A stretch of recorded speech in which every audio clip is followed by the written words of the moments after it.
Muy buenas a todos, compañeros inversionistas. Les traigo un nuevo vídeo el día de hoy en el cual vamos a seguir platicando acerca de esta crisis financiera que hemos estado observando en los últimos días, específicamente en el sector bancario de Estados Unidos. Sin embargo, lo alarmante es que ahorita el segundo banco más grande de Suiza está al borde del colapso, ¿no? Y eso tiene bastantes ramificaciones, no solo al ser un banco tan grande que está conectado por ende con todos otros bancos a nivel internacional, sino también hay que recordar que Suiza es reconocido por ser un país con los bancos más seguros, y el hecho de que este banco puede o esté al borde del colapso causa una problemática psicológica en los inversionistas y un miedo en el mercado bastante importante que puede desembocar en todavía más caídas de otros bancos. Es lo que vamos a ver el día de hoy. Como siempre, antes de comenzar, les recuerdo, si les gusta este tipo de contenido relacionado a finanzas y economía, pueden suscribirse al canal. Si ya están suscritos, siempre pueden apoyar con un like. Comencemos. Bueno, ¿qué es lo que está pasando? Para los que no saben, el banco del que estamos hablando es Credit Suisse, y como mencionamos en el título, Credit Suisse es el segundo banco más grande de todo Suiza, ¿no? Entonces es un banco bastante importante, insisto, no solo en Suiza, sino a nivel internacional, ya que tiene operaciones por toda Europa, Asia, inclusive Estados Unidos. Entonces, ¿qué es lo que está pasando? Realmente hay dos noticias que sucedieron el día de hoy bastante alarmantes. La primera y más importante es que actualmente las tasas que están ofreciendo es algo que nunca hemos visto en la historia de este banco, ¿no? Y ya te voy a explicar por qué lo están haciendo para atraer dinero. ¿A qué me refiero con las tasas? Bueno, ¿qué es lo que pasa? Como tú sabes, en algunos bancos, dependiendo de la cantidad de dinero que tengas, obviamente tienes que tener bastante dinero, te dan una tasa de interés por tener tu dinero en ese banco. Aquí tenemos unos ejemplos en la tablita. Como pueden ver, por ejemplo, el banco de JP Morgan, si tienes al menos 15 millones en el banco de dólares, obviamente, estamos hablando en dólares, te dan una tasa preferencial del 5.25%. En Citi, si tienes al menos 10 millones, te dan el 5.2%, ¿no? Ahora, ¿qué fue lo que pasó con Credit Suisse? Credit Suisse está ofreciendo hasta el 6.5% con un mínimo de 5 millones. Entonces, no solo están ofreciendo una tasa mucho más, digo, parece poco 1.25%, pero es un montón, mucho más significativa que JP Morgan, por poner un ejemplo, sino que además están requiriendo un monto mínimo mucho menor. No solo eso es alarmante comparado con otros bancos, sino lo más preocupante es que si nos vamos unos 5 años atrás, en Europa muchos bancos te cobraban un porcentaje de lo que tenías para tener dinero en el banco, ¿no? Entonces pasamos completamente del lado opuesto, ¿no? Estamos pasando de un lugar donde sobre todo en Suiza, ¿no? Que la moneda suiza es una moneda bastante estable. Entonces, normalmente si tú tenías dinero invertido en un banco suizo, a veces te cobran 1.25 por ciento por tener el dinero allá. Entonces, ahorita ya dimos un giro de 180 grados, y en lugar de que te estén cobrando ese 0.25, insisto, te están ofreciendo ese 6.5%, que es sumamente elevado. ¿Y qué es lo que está pasando acá? Bueno, el banco está siendo inteligente, entre comillas, ya que se dio cuenta de lo que pasó con Silicon Valley y está buscando otras formas que yo llamo silenciosas de levantar capital.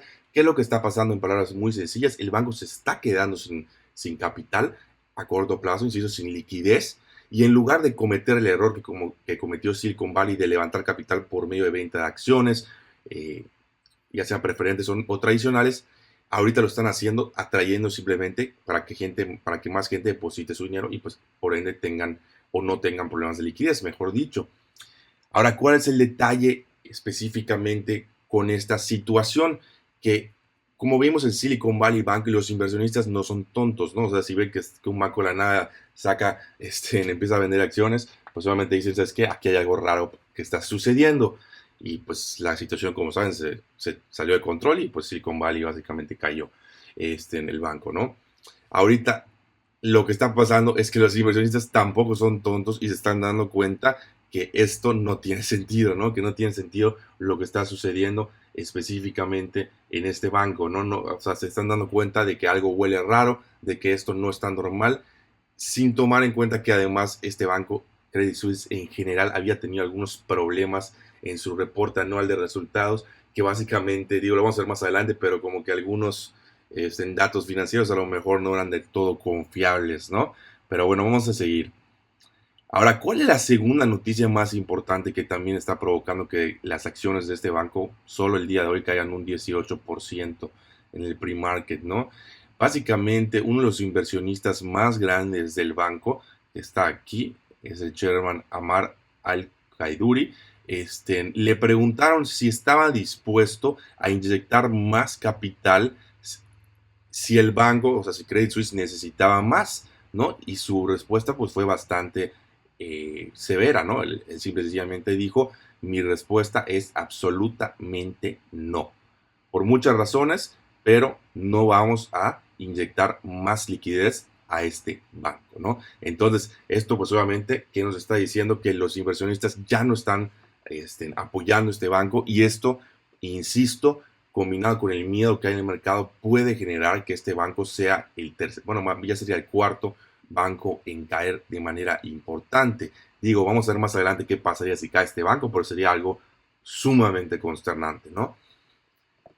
Ahora, ¿qué fue lo otro que pasó? Lo que les comentaba, ¿no? Que Credit Suisse sacó su reporte de resultados y básicamente dijo que hay algunos, le llaman material weakness, ¿no? Pero normalmente cuando pasa, en la manera en que reportan, como realmente cuando pasa esto, lo que están diciendo es que los resultados que reportaron no son reales por X o por Y razón y muy probablemente sean peor de lo que reportaron. Entonces ahí tenemos todavía otro tercer clavo que le están poniendo a este banco.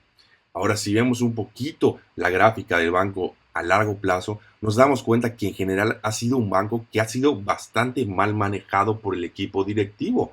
Aquí lo que tenemos es el precio de las acciones. Si se dan cuenta, desde el colapso del 2008, de la gran crisis financiera, el banco ha estado en una caída terminal, ¿no? Es decir, año con año, el precio de las acciones ha ido bajando y esto sencillamente refleja que los inversionistas ya no creen que este banco pueda ser un banco rentable. Y eso es bastante severo porque pues obviamente te limita la posibilidad que tienes de levantar capital, ¿no? Entonces, como pueden ver, caída, luego construyó un poquito, volvió a caer y en las últimas semanas, a raíz de todo lo que está sucediendo y todas las noticias, vemos cómo la caída ha sido todavía mucho más fuerte. Las acciones del banco están a 2.80 dólares por acción, es decir, están muy cerca, muy cerca del cero. Y hay que recordar que solo en el 2008 estaban a 50 dólares por acción, entonces ha sido una caída lenta, pero bastante segura, ¿no? Entonces esto nos demuestra otra vez que el banco está perdiendo la confianza de los inversionistas. Y eso es algo que nunca puedes permitirte como empresa, sobre todo si vas a necesitar liquidez o vas a necesitar levantar capital, porque pues obviamente se te van a cerrar esas puertas. Ahora, otro banco que a lo mejor no es tan grande como Credit Suisse, pero que también es un banco importante que está en peligro, es First Republic Bank, ¿no? Y ese es un banco del que he estado escuchando rumores desde hace días y se calmó un poco la situación porque la semana pasada, tanto el Banco Federal como JP Morgan Chase, que es pues, uno de los bancos más grandes, le dio o le ofreció más liquidez a este banco para fondear sus operaciones, específicamente 70 billones de dólares, ¿no? Entonces esto como que calmó un poco a los inversionistas acerca del banco. Sin embargo, el día de hoy las agencias calificadoras crediticias básicamente bajaron su calificación a un BB+, que eso en palabras muy sencillas es un rating de junk, ¿no? Que junk viene a ser como basura, porque existe mucho riesgo con este banco y pues obviamente las acciones cayeron otro 26% el día de hoy. Aquí sí hay algo importante que quiero aclarar, porque es sumamente importante. Las empresas calificadoras que dan esta calificación, que es súper importante, porque al fin y al cabo, si tú tienes una buena calificación, pues vas a poder conseguir más capital y obviamente a más barato, ¿no? A buen precio. Si tienes una mala calificación, va a ser más difícil que consigas capital y si lo consigues, lo vas a conseguir mucho más caro. Ahora, ¿qué es lo que pasa con estas agencias crediticias calificadoras, no? El problema principal, que es lo que sucedió en el 2008, es que existe, como son solo dos, las más importantes, que es el S&P y Moody's, existe un poco Digo, no puedo decir que exista el día de hoy porque pues no tengo evidencia, pero al menos en el 2008 sí hubo ya una problemática de que algunos bancos le pagaban un extra a estas calificadoras para aumentar la calificación de unos instrumentos financieros. Entonces esto pues obviamente es sumamente preocupante porque a lo mejor algún inversionista que no haga su trabajo al fondo se puede ir con la finta y confiarse de la calificación a lo mejor buena cuando no debe ser buena de estas calificadoras. Y otro punto importante es que estas calificadoras siempre tardan en adecuarse, ¿no? Es decir, ahorita que, o sea, ya que ya sucedió el asunto, ya que ya cayeron varios bancos, ya que ya hubo el contagio, ahora sí bajan la calificación, ¿no? O sea, esto ya es tarde, esta calificación la debieron de haber bajado hace 2, 3 semanas, si no es que antes, ¿no? Porque pues al fin y al cabo, claramente ambos bancos tenían algún tipo de debilidad en su balance sheet, que es lo que estamos viendo ahorita, ¿no? Entonces también esto es algo sumamente preocupante y como siempre les digo, nunca, nunca confíen de estas agencias calificadoras. Si van a invertir en algo, ustedes hagan sus investigaciones porque, insisto, aquí hay mucha cosa medio rara, como les comenté, del 2008 y además tardan mucho en reaccionar, ¿no? Es decir, una vez que reaccionan, pues a lo mejor ya es demasiado tarde. Ahora, ¿cómo está la situación comparada con el 2008, que fue la gran crisis financiera? Bueno, hay algunas diferencias. Las principales diferencias es que, si pueden ver aquí en la tablita roja, es el número de bancos que fallaron o que han fallado en los últimos años. Aquí, como se dan cuenta, lo importante es que en los años de la gran crisis financiera, pues hubieron bastantes colapsos, ¿no? 140, 157, 92, 51 y se fue calmando la situación, ¿no? Pero son un montón de bancos que fueron colapsando, obviamente los pequeños y los regionales siendo los más susceptibles. Ahora, al día de hoy, si se dan cuenta, digo, esta tabla no está actualizada, pero solo han caído dos bancos, que en realidad son tres. Entonces, hay una diferencia muy importante en el número de bancos y cómo todavía no se ha esparcido este contagio. Sin embargo, estamos viendo algo bastante similar a lo que empezó a suceder en el 2006, ¿no? Cuando apenas empezaron a haber algunas caídas después de 2 años sin caídas y la cosa se empezó a salir de control. Si observan aquí, llevamos igual 2 años sin caídas y un año que empiezan a subir las caídas. Sin embargo, dicho todo esto, lo más preocupante es la línea verde, que la línea verde, en mi opinión, es todavía más importante porque nos indica el total de activos, ¿no? No el número de bancos que fallaron, sino el total de activos que manejaban esos bancos. Y tiene sentido porque al fin y al cabo no es lo mismo que caigan 100 bancos que a lo mejor manejaban en total 10 billones de dólares a que caiga un solo banco pero manejaba 1.000 billones de dólares, por poner un ejemplo exagerado. Entonces, aquí lo súper interesante es que en el pico de la gran crisis, lo máximo de dinero que tenían o de activos que tenían estos bancos que cayeron fueron de 373 billones. Al día de hoy ya nos encontramos, a pesar de que solo han caído, insisto, 2 o 3 bancos, ya nos encontramos en un total de activos de 319 billones. Entonces, por eso es muy importante lo que está sucediendo. Creo que les comentaba, a lo mejor todavía no están cayendo tantos bancos, pero los bancos que están cayendo son bancos relativamente grandes. Obviamente no es un JP Morgan, no es un Goldman Sachs, etcétera, pero siguen siendo bancos muy grandes. Digo, haciendo un paréntesis, si llegase a caer como algún banco como JP, Bank of America, Goldman, Wells Fargo, ahí sí la situación ya sería sumamente consternante. No creo que el gobierno permita eso porque estaríamos hablando de ahora sí caos total, no solo en el sector financiero, sino en la sociedad. Pero bueno, el punto aquí es que la situación ya se está empezando a salir de control. Insisto, a pesar de que el número de bancos que han caído todavía no es tan alto, los activos que manejan, pues sí, son mucho más elevados. Otro punto importante es que la caída de los bancos o el efecto dominó que estamos observando no necesariamente tiene que ser rápido.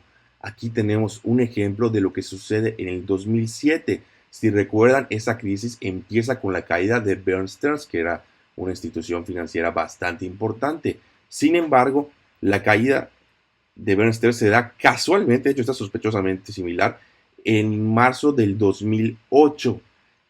Y la crisis de efecto dominó que se empieza a salir de control no la vemos hasta octubre, noviembre, ¿no? Entonces, ¿Qué quiero llegar con esto? Que realmente todavía no estamos a salvo y el hecho de que a lo mejor en el próximo mes no caiga ningún otro banco no significa que ya hayamos salido de este túnel, ¿no? Todo lo contrario, tendríamos que pasar bastante tiempo sin caídas del banco para estar un poco más seguros. Más adelante les voy a dar qué indicador va a ser crucial para saber si ya estamos fuera de este camino o si todavía pueden haber más caídas del banco. Pero súper interesante esta gráfica y súper, a lo mejor es una coincidencia muy extraña, pero qué coincidencia que igual en esta crisis del 2008 haya iniciado en marzo, ¿no? Como ahorita que inició en marzo. Ya si en octubre y noviembre, que tradicionalmente son meses muy difíciles para los inversionistas, tenemos algo similar, pues ya sería algo sumamente preocupante, insisto. Ahora, la gran pregunta de todo esto es, ¿qué va a hacer el Banco Central? Para los que no saben, para ponerlos en contexto, el Banco Central podríamos decir de manera muy resumida que es el banco para los bancos. Entonces, este banco tiene una tasa de interés a la cual los bancos pueden acceder a dinero en el caso de que lo necesiten.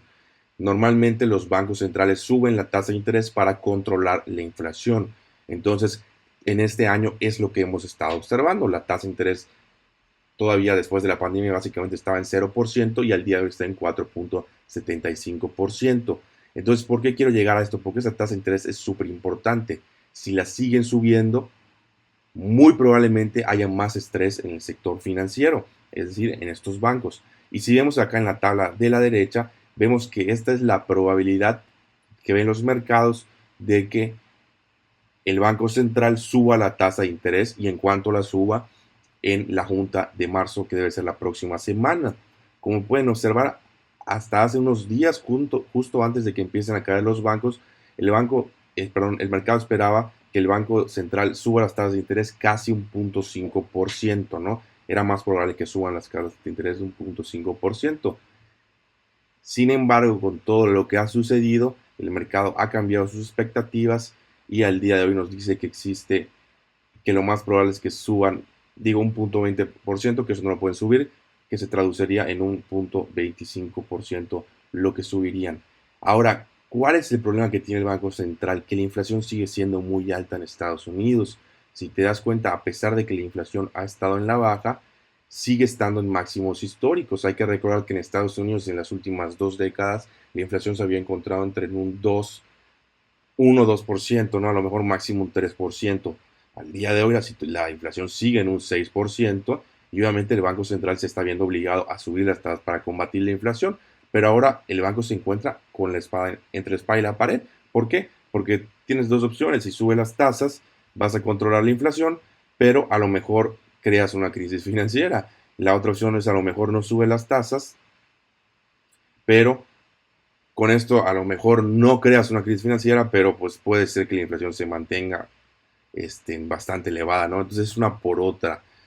Teóricamente, la preferencia del banco debería de ser bajar la inflación, porque al fin y al cabo es su principal mandato. Sin embargo, no necesariamente significa que sea la realidad, porque al día de hoy los políticos de Estados Unidos están metiendo mucha presión al Banco Central para que no suba las tasas en el siguiente meeting o inclusive recorte un poco las tasas, algo que yo veo sumamente complicado. Creo que la realidad o lo más probable es que las tasas se mantengan o a lo mejor aumenten este 0.25%, pero insisto, si lo aumentan yo creo que pondría demasiado estrés innecesario en el sistema financiero.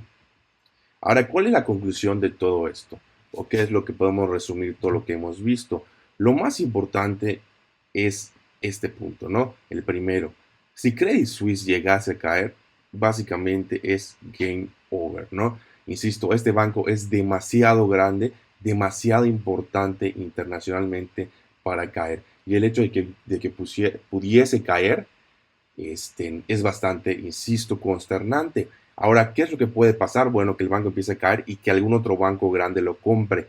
Ese sería como que el menor de los males. Ahora, si se deja caer este banco, si nadie lo compra, si el gobierno no interviene, lo cual es prácticamente imposible, pues ahora sí que el sistema financiero se caería totalmente, y estoy hablando, insisto, de manera global, ¿no? Olvídate de Estados Unidos, olvídate de X, Y o Z país.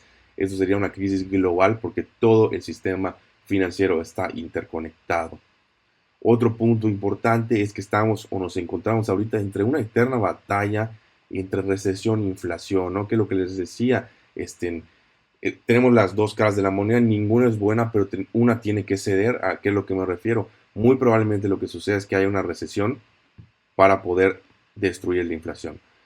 Sin embargo, pues esto tiene, pues, obviamente efectos importantes a corto y mediano plazo. Una recesión políticamente tampoco está visto, pues, correcto, o sea, muy bien, porque pues, obviamente esto pondría en, pues sí, pondría de manera o desestabilizaría la posibilidad de que Biden se reelija. Entonces, obviamente los políticos no quieren que haya recesión, pero, insisto, si quieren destruir la inflación, lo más probable es que se necesite una recesión. Ahorita el detalle es qué tan grande y qué tan larga es la recesión, porque es lo importante, ¿no? No solo que haya recesión o no, sino la duración de la recesión y la profundidad, es decir, qué tantos empleos se van a perder, qué tantas empresas van a caer, etcétera, ¿no? La magnitud, por así decirlo. Ahora, el tercer punto, también muy importante, es que aunque se calmen las cosas en los próximos meses, todavía no estamos a salvo, ¿no? Ya lo que les comentaba, así sucedió en el 2008, la gente pensó que a lo mejor la cosa ya había terminado y viene septiembre, octubre, noviembre y pum, las cosas salen de control, ¿no? Entonces no podemos confiarnos. ¿Cuándo les puedo decir ya esténse tranquilos, ya se pueden olvidar de esta situación? O cuando, como dice acá, habremos pasado lo peor, cuando los bancos empiecen a recortar las tasas de interés. Es decir, cuando vemos que el Banco Central ya no solo no está subiendo las tasas, sino además las está recortando, ya podemos decir, ¿sabes qué? La situación o lo peor ya sucedió. Ahora, ¿cuál es el problema de esto? Que normalmente el Banco Central no va a recortar las tasas hasta que algo se rompa, ¿no? Es decir, no vamos a ver este recorte de tasas hasta que lo peor, insisto, haya sucedido, sea lo que sea, ¿no? Entonces es una por otra. Al día de hoy no estamos todavía a salvo, todavía estamos en el túnel, pero pues obviamente tenemos que ser optimistas, sobre todo a largo plazo, ¿no? Las acciones de los gobiernos van a ser fundamentales para mejorar o empeorar la crisis, ¿no? Esto, insisto, a veces el gobierno hace las cosas bien, controla la crisis bien y no le sale de control. A veces el gobierno con el afán de controlar las cosas comete errores y las cosas salen peor, ¿no? Entonces, todas las acciones de todos los gobiernos, insisto, van a ser sumamente importantes para poder comprender qué tan profunda va a ser esta recesión y qué tanto va a durar. Y finalmente, el último punto que les comentaba hace un poco es que nosotros como seres humanos tenemos que ser optimistas a largo plazo, ¿no? Tenemos que pensar que a lo mejor, no a lo mejor, tenemos que pensar que habrá un futuro mejor, porque en eso se basa el crecimiento de toda la sociedad y no podemos deprimirnos o dejarnos influenciar de manera negativa por los efectos o las causas que podamos observar a corto plazo, ¿no? Obviamente, a lo mejor se vienen unos meses bastante complicados, pero estoy seguro que en 3 4 5 años las cosas van a estar mejor de los que estaban al día de hoy, ¿no?